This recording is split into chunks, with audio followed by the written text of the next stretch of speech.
I received a phone call one day. I'll call her Stacy. She was all frustrated and upset. You see, she had just received the notorious pink slip. She was a high-level, sought-after director. In fact, in the healthcare sector. She asked me, Dave, can you meet me for lunch? Because, you know, I need to get your ideas, your thoughts. And you see, I knew her story.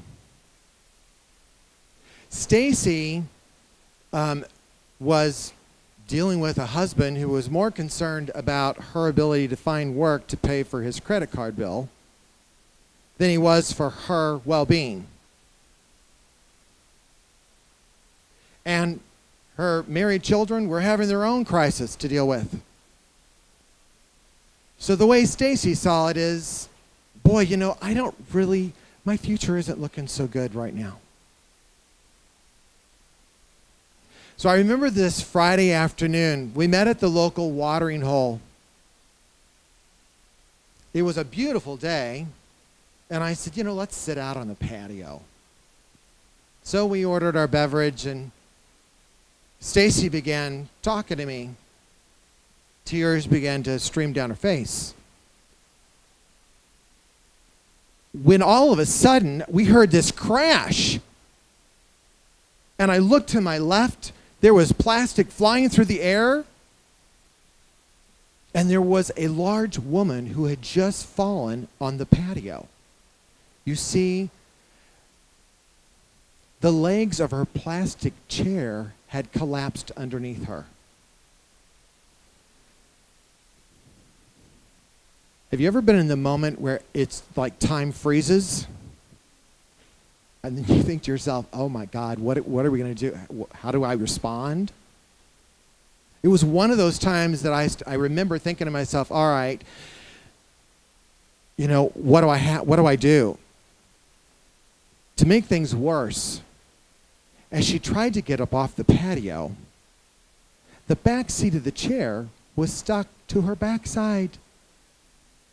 And her husband stayed seated.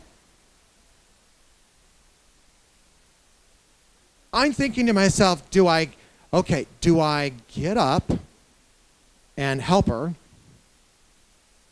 making him look more like a jerk?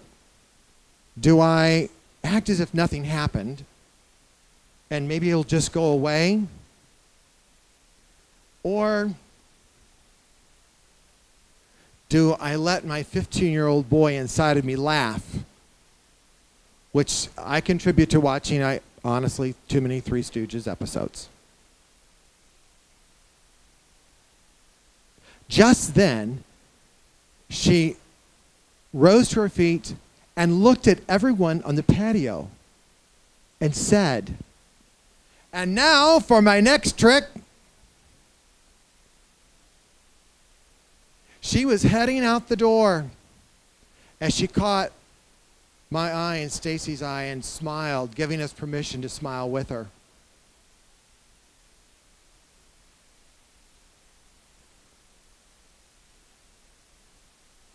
Where has it been in your own career, your own life, where you feel as if the chair just crumbled beneath you?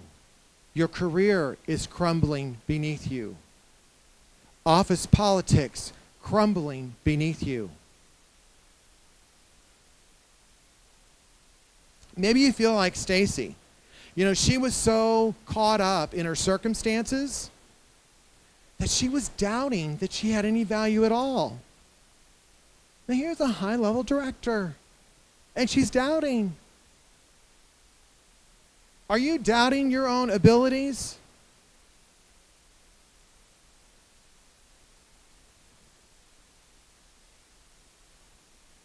Self-doubt is erosive. It will sink you, specifically, I know, in an interview. Hard to muster that up when things have fallen apart. You know, that day, Stacy looked up to me and she said, you know, Dave, Wasn't it amazing how that woman won over everybody on the patio? And she even got a free lunch out of it. You see, she had enough self-esteem to be able to laugh at her own situation and allow everyone else to laugh with her. Maybe I should take some of that to heart. Maybe I ought not to look at myself in the way that I'm viewing my situation.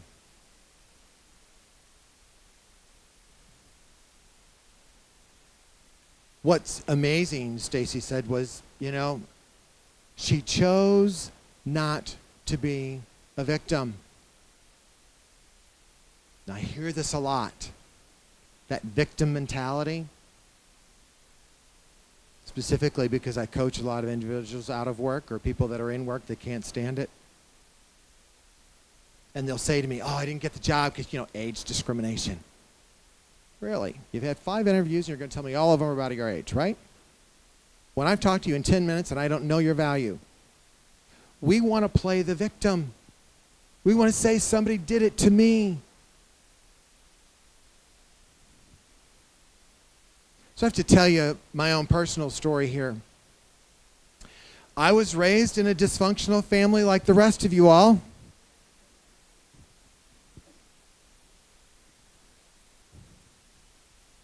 I didn't know growing up that there were 3 things that I was doing. Actually, that were learning disabilities, and it made sense years down the road. I'm dyslexic. Strike 1. I'm colorblind. Strike 2.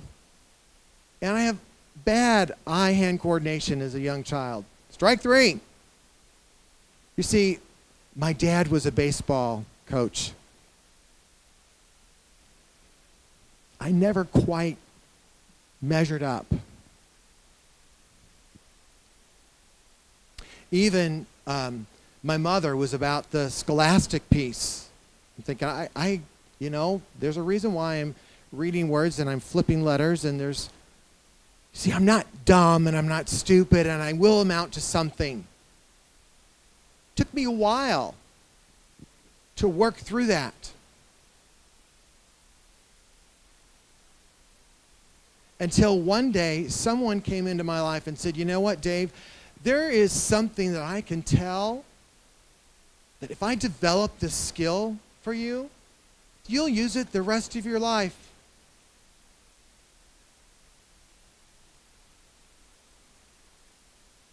It just took one person to start the process.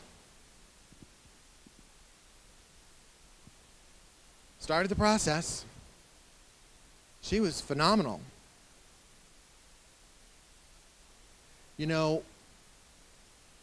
What I learned that day that helped me deal with my own self-doubt was to learn a new skill. That year I learned what helped me start bridging a gap was music.